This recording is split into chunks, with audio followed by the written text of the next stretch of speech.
Welcome, everyone. Thank you so much for joining me today as we close out our 2023 Globe Summit with our keynote panel today. My name is Linda Henry. I serve as a CEO of the Boston Globe, and I am so excited about our conversation today called The Best of the Best, where we're exploring the commonalities between leading elite musicians and athletes. So at first glance, these are two seemingly distinct worlds, the world of orchestras and the world of baseball. But what we want to explore today is a commonality of successful and effective leadership of individuals who are among the best in the world at what they do. Bring them together as an effective team or orchestra.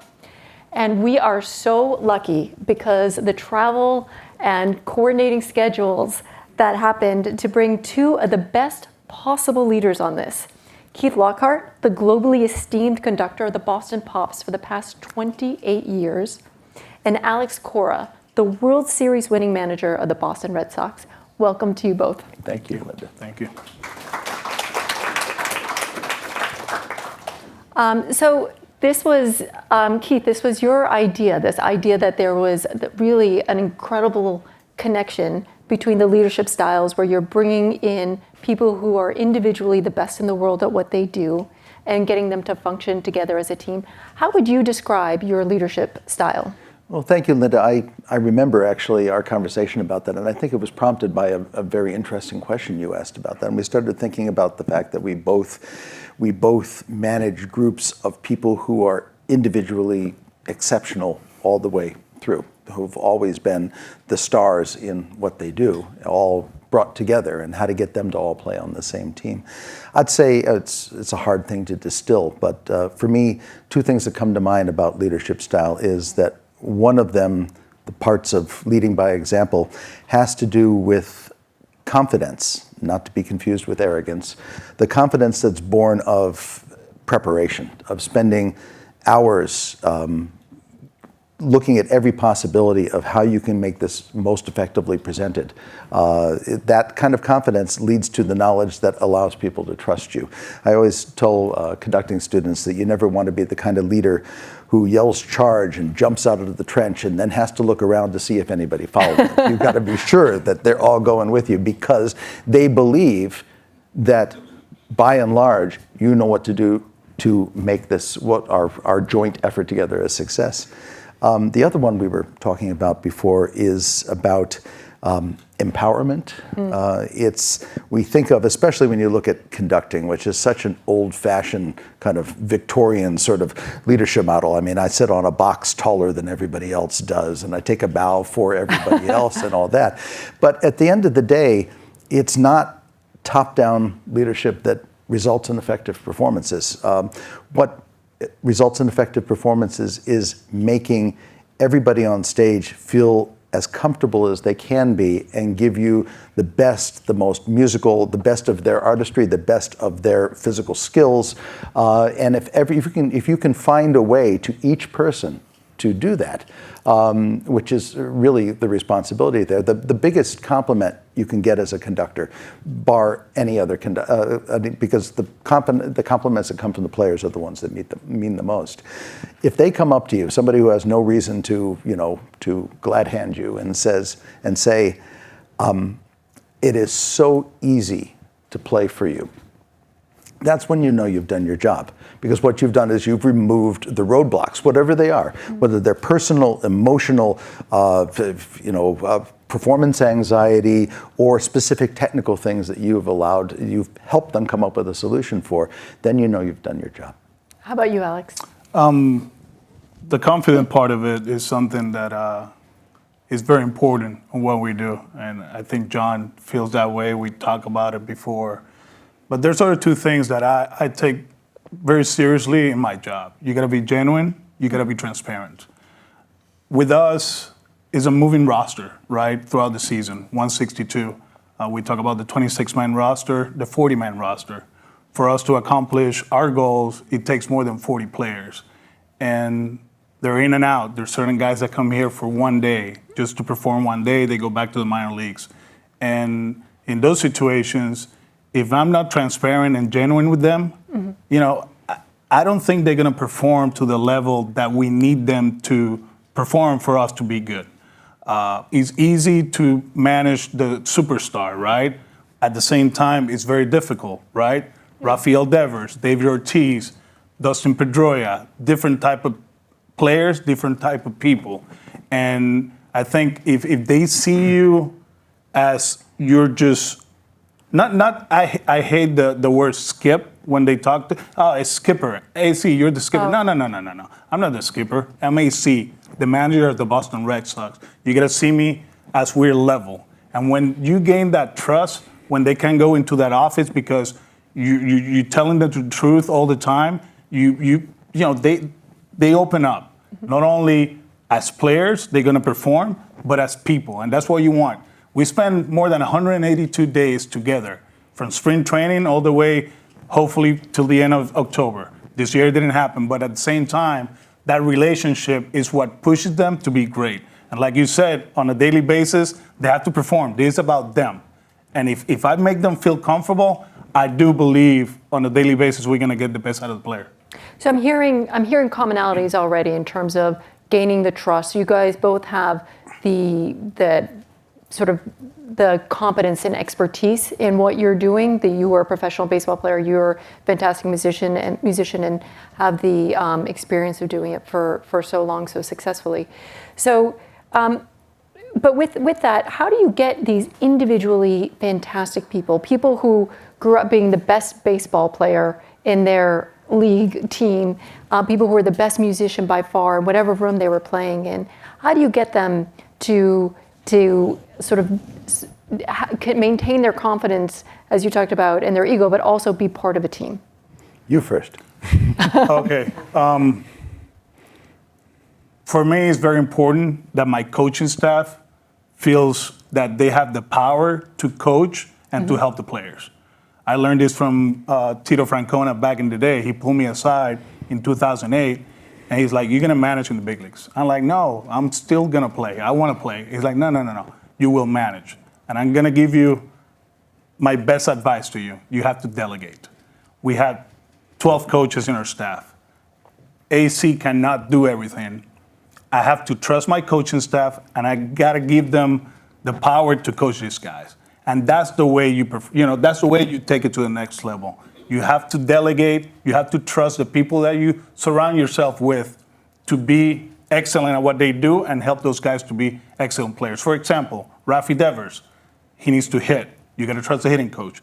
He needs to play defense. You got to trust the fielding coordinator. He has to run the bases. You got to trust the base running coach. At the end, if they do their job and they're comfortable doing it, because one thing is to do the job. Other is like, I can tell Rafi this because Alex will let me know, let me do it. You know, he's gonna empower me to do it.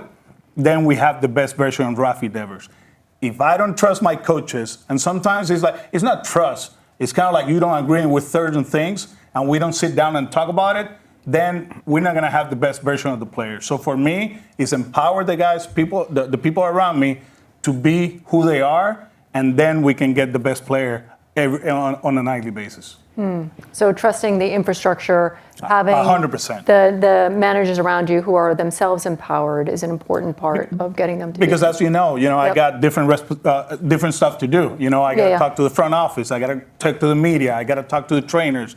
And at certain moments during the day, I'm not there with Rafi all the time. I'm not there with Dustin Pedroia all the time. But somebody will be there, and they're going to coach him to be great. And I trust them. I'm only as good as my coaches. I put it that way. And I feel like my coaches, they believe that, and that's why they are excellent at what they do. People might not be as familiar with the leadership infrastructure underneath you. You're right. It's a very interesting and kind of hidden leadership structure in an orchestra. There definitely is a leadership structure.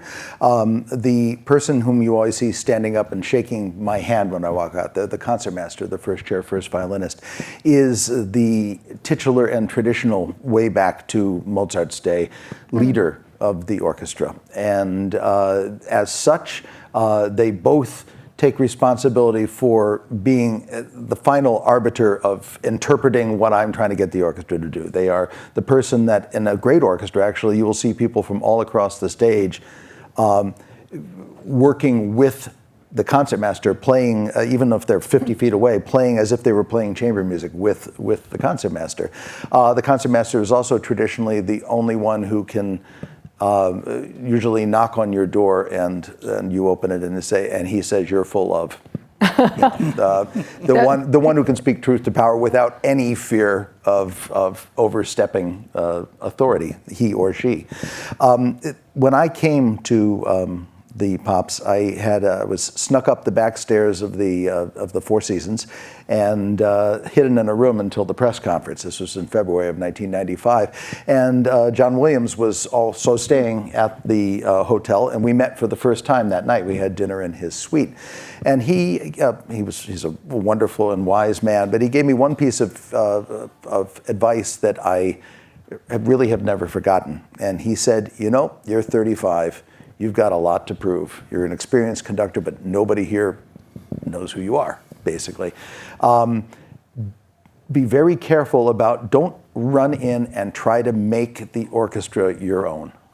And he was absolutely right, because the first thing you do when you're young and you want to prove yourself is you go, this is now mine, and we're going to do it my way, and that sort of thing. And that is well-nigh disastrous when you're dealing with a team of veterans. I was thinking the connection here is that, Alex is both interesting when he's still a young manager, but when he was a younger manager, you're not only dealing with veterans, you're also dealing with great players, people who are individually better at what they do as a player than I ever was as a player. 100%. You know exactly what I mean. It's always funny because people have weird ideas, like they think that if you're a conductor, you can play all the instruments with equal virtuosity, so there was nothing left to do except become the conductor. But that's not the case at all. It's you have to have done the work. You have to have sat as many hours in the practice rooms as they did. You have to have taken the auditions, taken the knocks. You have to have played on the team to know what you need from a leader. But at the end of the day, don't presume knowledge that you don't have. That person playing principal trumpet is a far better trumpet player than you will ever be.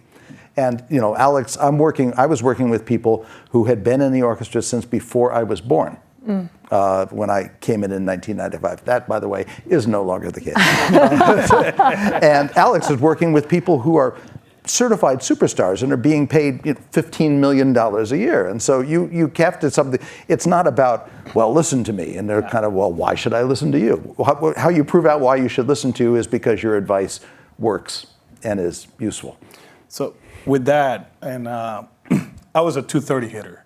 I was probably the 25th man on the roster. But a student of the game. A student of the game. So the other day, Trevor Story, who came out of the IL, right? He's struggling offensively, and he's sitting right next to me. And I go, how you feel? Because sometimes we, mechanics and this and that, sometimes it's like, hey, how you feel? Mm-hmm. And he goes, well, right now, AC, I don't feel great at the plate. What you got going? He's like, well, I'm late on the fastball, out in front of off-speed pitches. And to feel, to make him feel good and understand my struggles as a player, I said, welcome to my career. And he gave me this smile, like, you know what? Yeah, like we all struggle. This is part of it, and that's how I see it. I leave my dream career through some of these players, like offensively. I'm like, wow, yeah, that's awesome.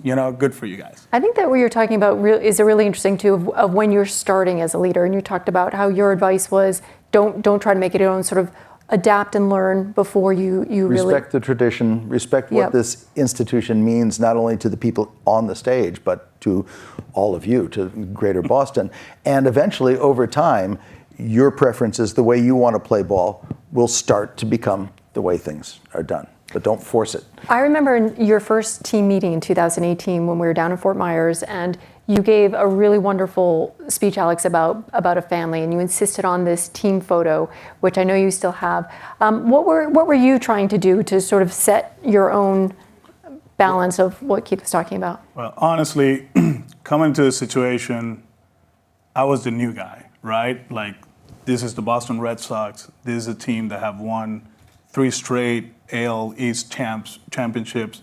They haven't taken the step forward. So I want to make sure they understood that I was the new member of the family. And, I was hoping for people to embrace me. That's the way I see it.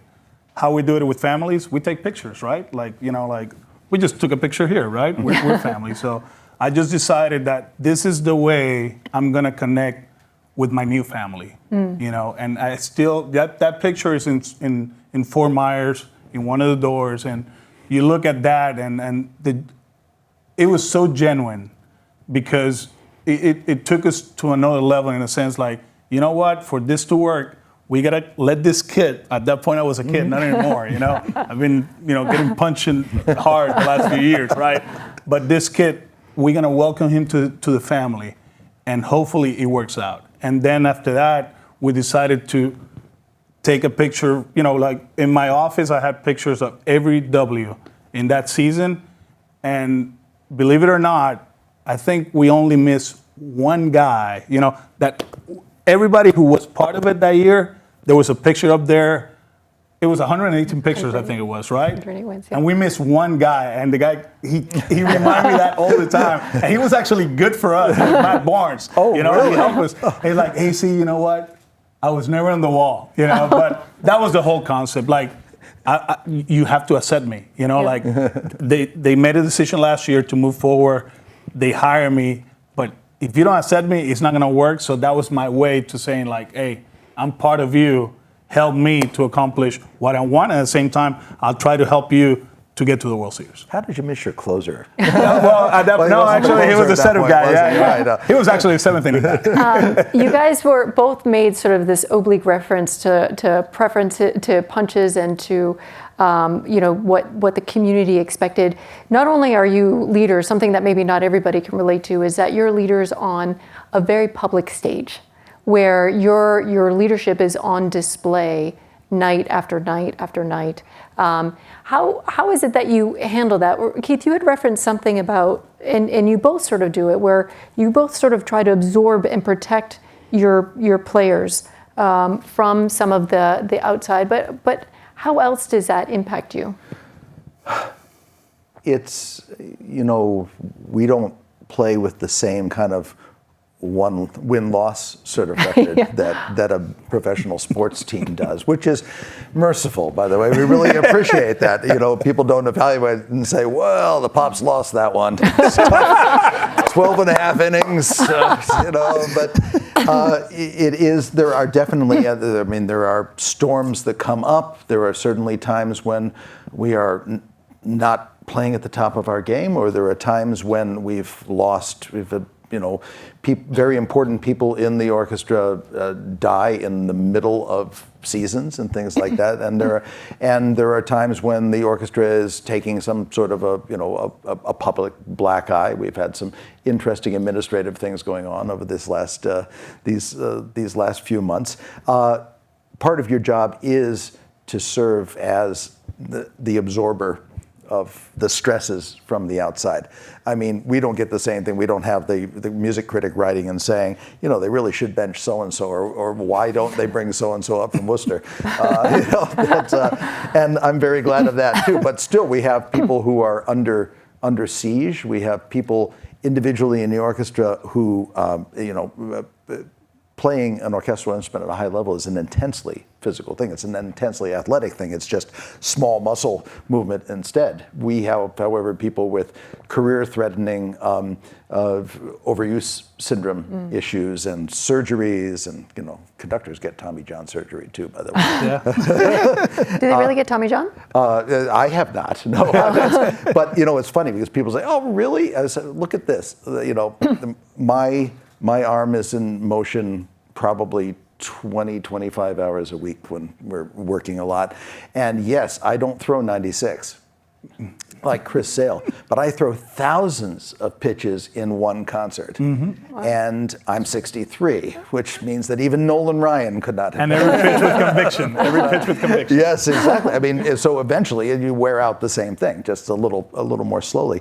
Yeah, at the end of the day, you have to, the orchestra needs to be, I don't want to be too namby-pamby about the but it needs to be a safe space where they can concentrate on what they're supposed to be concentrating on, and not what a critic, an unkind critic said, or not what what's going on with them in terms of labor negotiations or anything else. You have to bring them back into thinking about the game.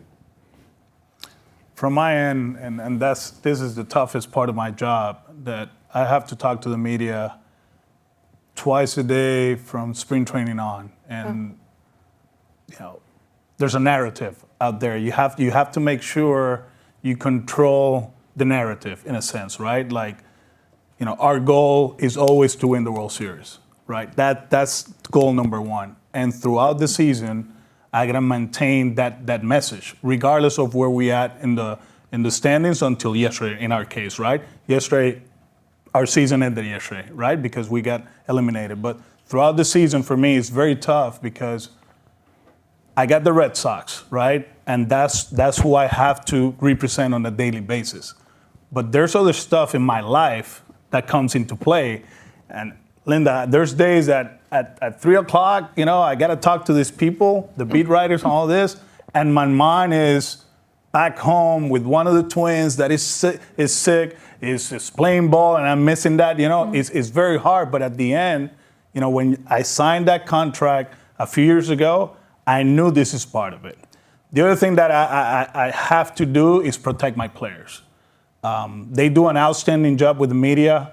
They're very genuine, truthful, and they're always there. Not always there after games. I mean, you can't expect a guy to talk to the media every single day after the game. But I have to do that, and I protect them. Yep. When they struggle, I try to, always is we struggle. Yep. We didn't make this pitch. It's not Brian Bello hung a changeup. We hung a changeup. We threw the wrong pitch, because at the end, we win as a team, we lose as a team. And when you start signaling one guy, it's his fault, he didn't do this, then the institution, the team is going to suffer.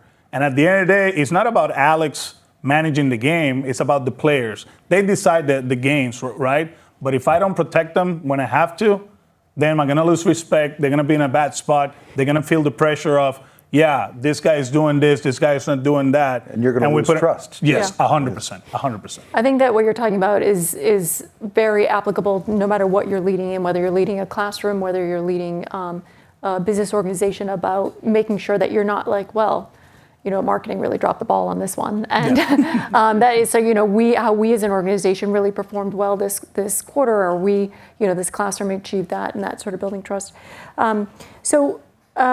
One of the things that I wanted to talk about is you both referenced your schedules. And I think that you talked about how you're together for 182 days pretty much straight. And the pop schedule is just extraordinary. Like the month of December is just, I don't even know how you know where you're we standing. don't do 6 straight months of it, but even this week, as we prepared to take the Boston Pops to Japan for the first time in 2 decades, it finally came back together. It was supposed to come back together in 2020, and we know what happened then. We had a rehearsal yesterday. We have a rehearsal this morning. We have a performance tonight. We have another rehearsal tomorrow morning. We have, and then 4 more performances before Sunday. So that's 3 practices and 5 games in 4 days.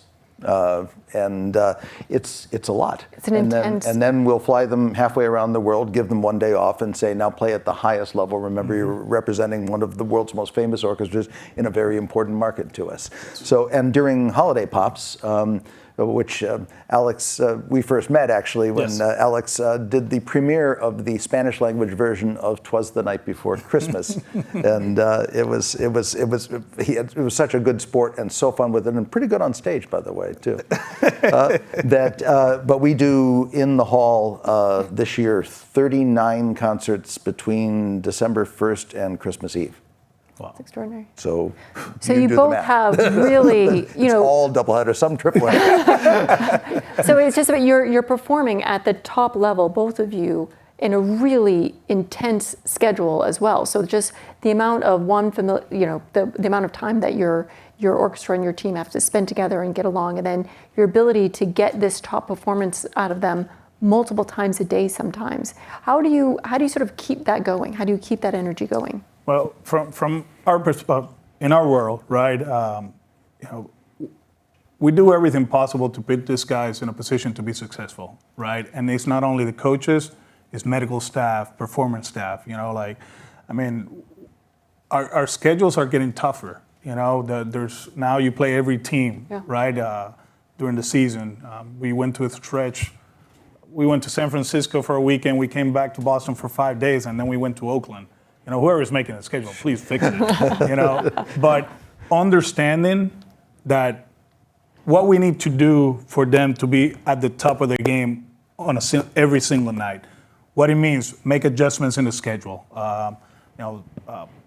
Breakfast at the hotel instead of in the clubhouse, because we don't want them to be in the locker room the whole day, because if you let them, they show up early and they leave late. So we start making adjustments. I think it was in 18 with this, in workloads. You want the best player to play 162. You know what? Certain guys can't do it, and we have all these resources, not for me, not for the coaches, not for the front office. It's for the players, and I think we've done an amazing job.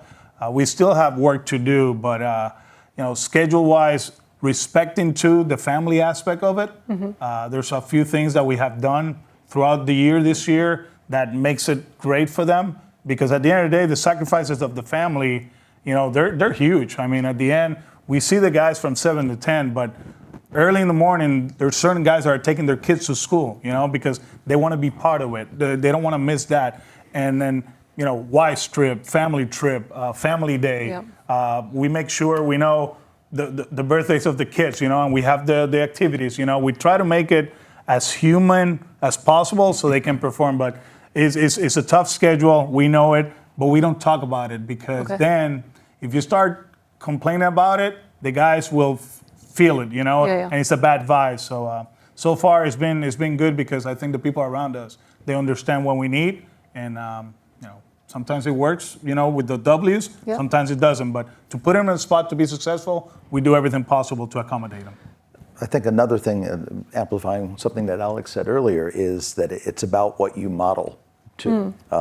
You were talking about having to speak to the media twice a day, even when you'd rather not, and even when personal concerns were threatening to overwhelm you from the other side. It's still, you can't make you can't make Rafi Devers come out and speak every day, but you have to,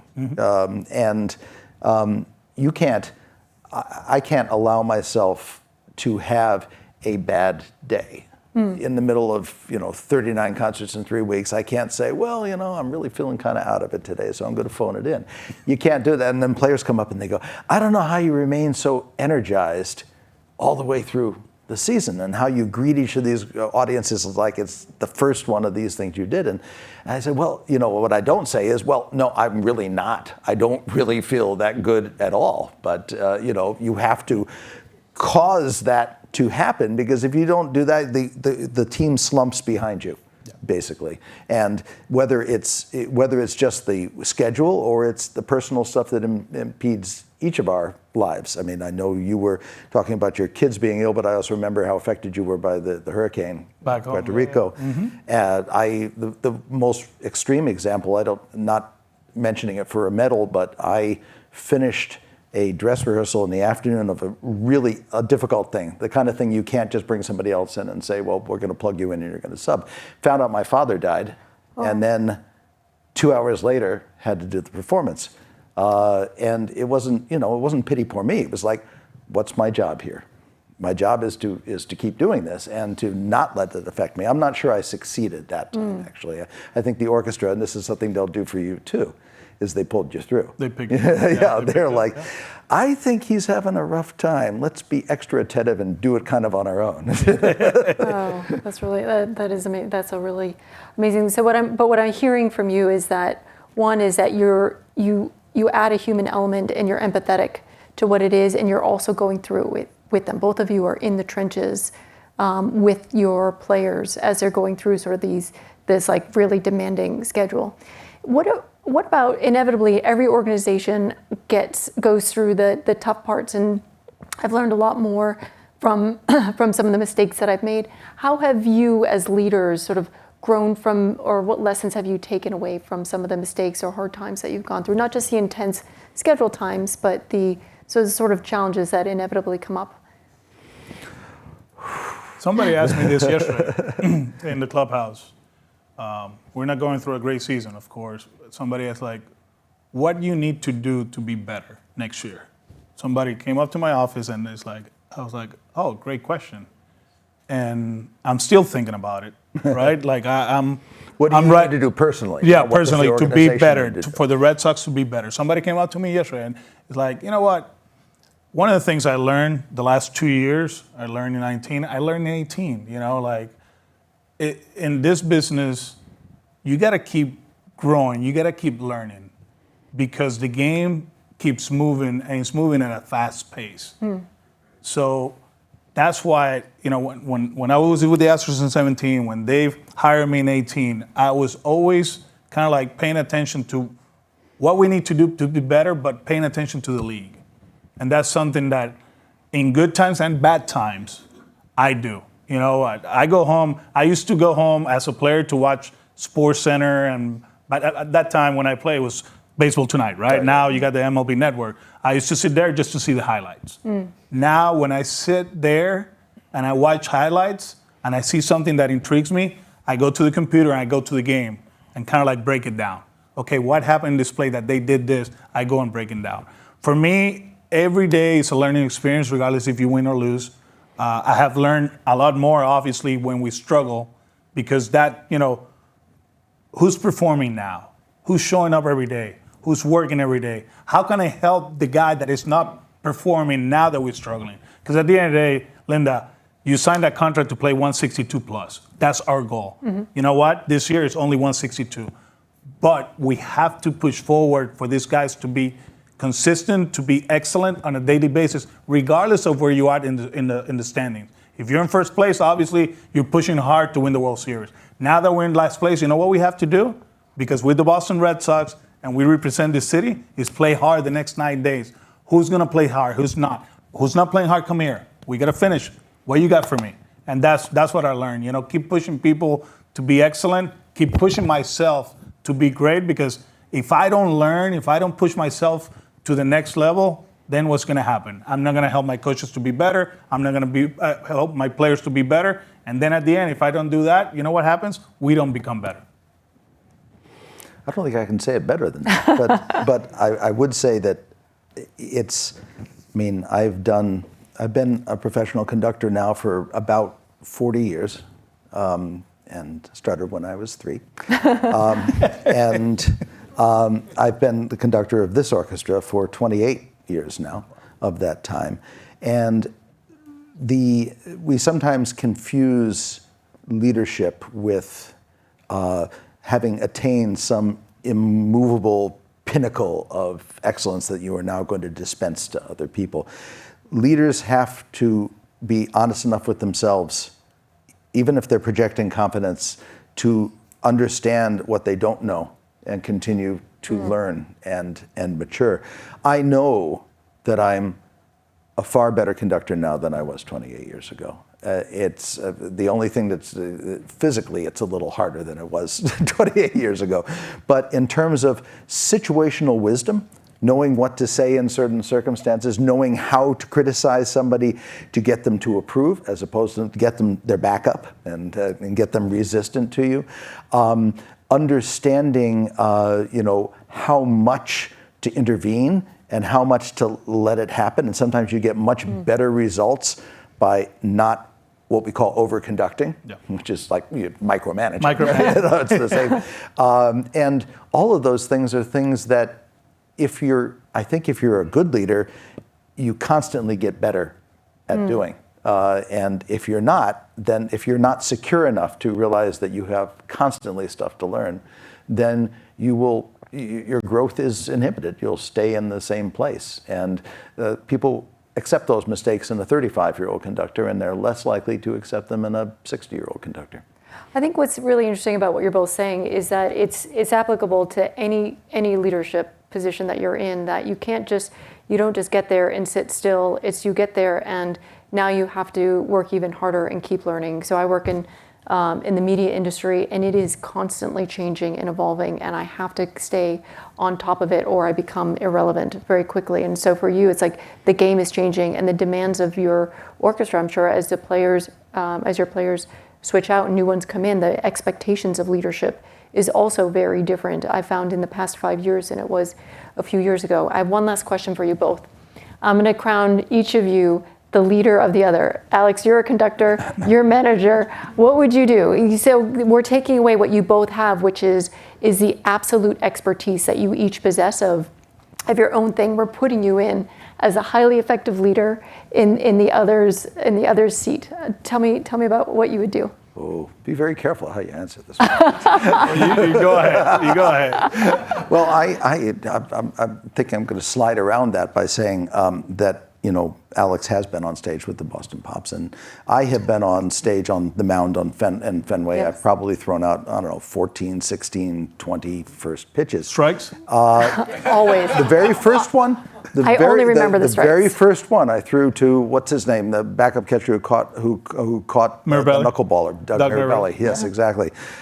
Much more of a student of the game. But they actually didn't send, you know, the ball boy or ball girl out. They actually sent him out, and it was it might have been a little high out of the zone, but that much. They called that but he one didn't now. he didn't have to get out of the crouch. You know, he framed it really well, and he trotted back out to me with the ball, and he said, you know, that was a really fairly good pitch. I said, that was my off speed. I don't have an on speed. So and I said, do you think I have a chance? And he said, keep your day job. But I will say, Alex, that I mean, this has been a disappointing year, I know, for you and for Red Sox Nation in general. And I have been such a fan. I was so lucky to come here. I came here right before, you know, before breaking the curse, before the Patriots dynasty. You know, it's before the new big three. Everything. But every year that the Sox have made it to the series, I have thrown out a first pitch, and I didn't this year.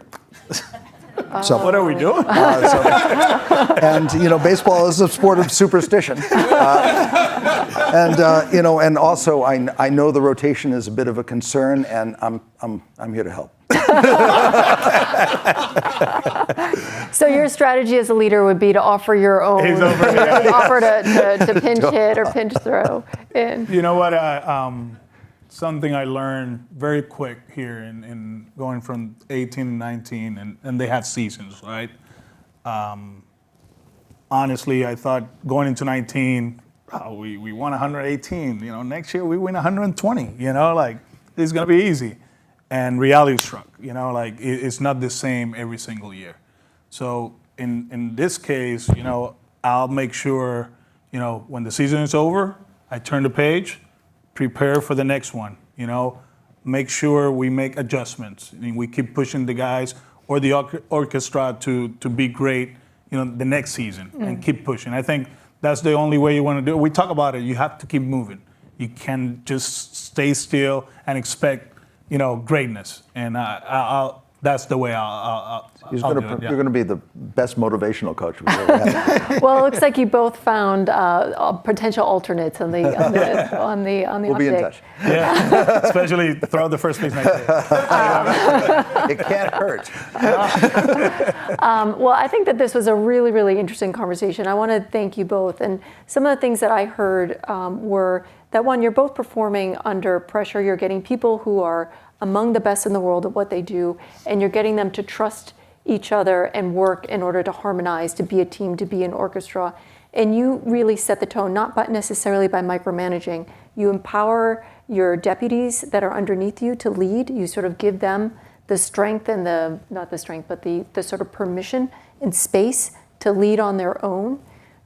You build out this trust and this sort of communication. You protect your players and shield them as much as they can so that they can go out and do the best that they can do with their incredible talents that they have.